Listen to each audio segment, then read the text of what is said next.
Mes chers compatriotes, je voudrais que mes premiers mots soient pour vous expliquer pourquoi il nous faut encore être présents à ce nouveau rendez-vous de l'histoire et pourquoi nous mobiliser pour voter en masse pour l'alternance politique dans notre pays, le Togo. D'abord, parce que telle a été la volonté clairement exprimée par tous les partis politiques de l'opposition réunis en conclave à Lomé du 1er août au 31 octobre 2014.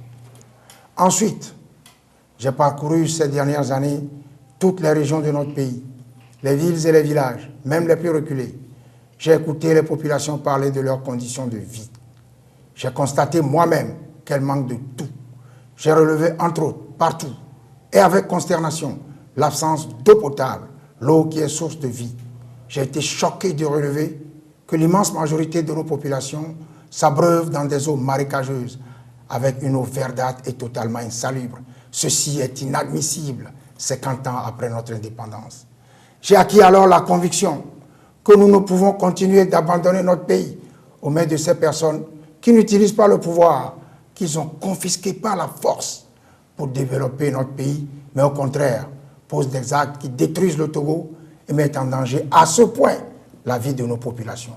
Alors, je suis candidat pour changer cette gouvernance de notre temps et je lance ici un appel solennel à nos amis de l'opposition qui prônent le boycott, à leurs militants et sympathisants, pour leur rappeler que notre histoire, l'histoire des peuples nous enseigne que le boycott n'a jamais fait progresser une lutte pour l'instauration de la démocratie. Mes chers compatriotes, le Togo, notre pays, est aujourd'hui confronté à une situation de pauvreté générale, touchant 65% de la population selon les estimations les plus pointues des institutions internationales et organisations spécialisées dans les problèmes de développement. L'un des grands échecs du pouvoir sortant est d'avoir laissé de côté pendant 50 ans le vécu quotidien des Togolais. Sinon, comment expliquer les vraies causes de la grève actuelle qui touche tous les secteurs et dont le pouvoir en place ne semble pas avoir pris toute la mesure?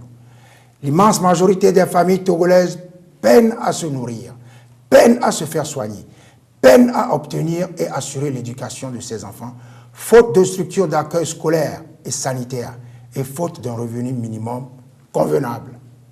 Nombre de jeunes pour lesquels les familles se sont sacrifiées pour leur assurer une éducation et une formation ne trouvent pas d'emploi et sont condamnés à survivre en pensant trouver une voie de salut dans le secteur des taxis-motos sans d'autres perspectives réjouissantes d'avenir. Les infrastructures de soins encore exploitables dans notre pays sont dans un état inacceptable pour un pays qui a recouvré sa souveraineté depuis plus de 50 ans. C'est le lieu d'affirmer notre soutien aux justes revendications de tous les travailleurs en grève. Je voudrais d'ores et déjà les assurer qu'une fois élu, je veillerai prioritairement à satisfaire leurs revendications. Nous avons obtenu avec notre détermination l'aide de l'OIF et celle de la CEDEAO, une liste électorale nettement préférable à celle à la base des fraudes massives que nous avons toujours dénoncées.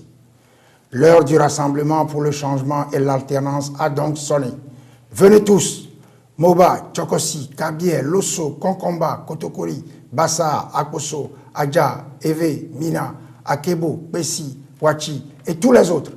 Venez participer au vote et porter votre voix sur le candidat du changement que je suis, pour qu'ensemble, nous arrachions l'alternance politique pour que celle-ci devienne une réalité sur la terre de nos aïeux. Au lendemain de notre indépendance, l'un des secteurs de l'économie qui contribuait principalement aux recettes de l'État est le phosphate.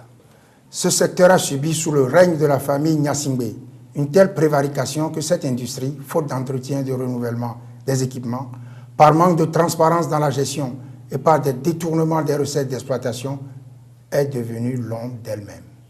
En dehors du phosphate, le Togo est riche en d'autres minerais. Ceux-ci sont exploités dans l'opacité totale et sans réelle retombée pour les recettes de l'État. Le secteur du coton, qui assurait un revenu appréciable à nos braves paysans, a subi la même prévarication avec la chute de la production et la liquidation de la Sotoko. La distribution calamiteuse de l'énergie électrique, son coût élevé, pénalise notre économie déjà éprouvée par une absence totale de vision d'avenir du gouvernement. Si je voulais faire une liste exhaustive des domaines dans lesquels le régime RPT-UNIR a échoué, un livre entier ne suffirait pas. Mes chers compatriotes, si, comme je l'espère, vous faites le choix du changement et de l'alternance, je voudrais vous assurer de ma détermination à respecter mes engagements de campagne avec une équipe d'hommes et de femmes compétents venus de tous les horizons. Notre engagement primordial est en faveur de l'état de droit et des réformes institutionnelles. L'état de droit que nous prenons l'engagement de promouvoir exige d'abord qu'aucune personne, togolaise ou étrangère, ne soit arbitrairement détenue sur notre sol. Des institutions internationales ont incriminé ces derniers mois l'existence au Togo de pratiques inacceptables au regard des principes internationaux de respect des droits de l'homme. Le président Barack Obama a dit, il n'y a pas longtemps, à l'attention de ses frères de race que nous sommes, je cite, « L'Afrique n'a pas besoin d'hommes forts, mais d'institutions fortes pour assurer son développement. » Fin de citation. Je dirais avec lui que le Togo n'a pas besoin qu'une seule famille le gouverne éternellement. C'est là tout le sens profond de notre combat pour les réformes institutionnelles. Le régime RPT-UNIR a refusé de faire les réformes que la grande majorité de la population togolaise demande et pour lesquelles ce pouvoir s'est engagé, alors qu'il a la majorité au Parlement et les moyens institutionnels de les faire. Je prends ici et maintenant l'engagement que dès mon élection, je soumettrai un test de révision constitutionnelle au référendum, conformément à l'article 104 de la Constitution, pour permettre au peuple togolais de se prononcer sur cette réforme qui comprendra, entre autres, la limitation du mandat présidentiel à 5 ans, renouvelable une seule fois et applicable immédiatement, le scrutin majoritaire à 2 tours, le renforcement des pouvoirs du Premier ministre, la répartition équitable des ressources du pays, etc.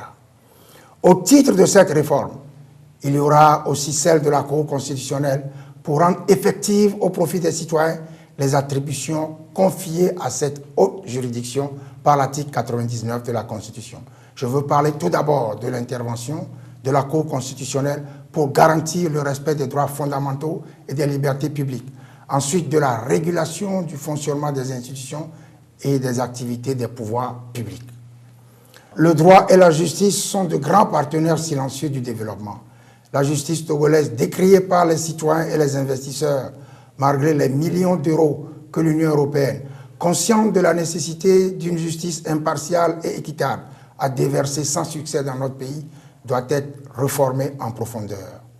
Notre engagement consistera à initier une réforme de fond pour que la justice retrouve sa crédibilité auprès des citoyens et inspire confiance aux investisseurs, qu'elle soit proche des justiciables, c'est-à-dire qu'il faut y mettre les moyens pour en faciliter l'accès et la gratuité aux plus démunis. Rien n'est plus catastrophique pour un pays que les citoyens aient le sentiment de vivre des situations d'injustice, impossibles à réparer par les institutions qui en ont la charge. Concernant nos institutions locales et de décentralisation, il est inadmissible que depuis 1987, nos collectivités locales ne soient plus gérées par des citoyens élus et connaissant les besoins de leur localité et préoccupés de ce fait par ces problèmes. Il faut donc créer et faire vivre la démocratie locale au Togo. Notre engagement est de déterminer rapidement les contours géographiques des différentes collectivités locales, de mettre sur pied une liste électorale fiable afin de procéder à l'élection des élus locaux. Nos collectivités locales auront beaucoup à gagner de la coopération internationale décentralisée avec différents pays qui sont prêts à nous aider. Nos collectivités locales seront pourvoyeuses d'emplois stables.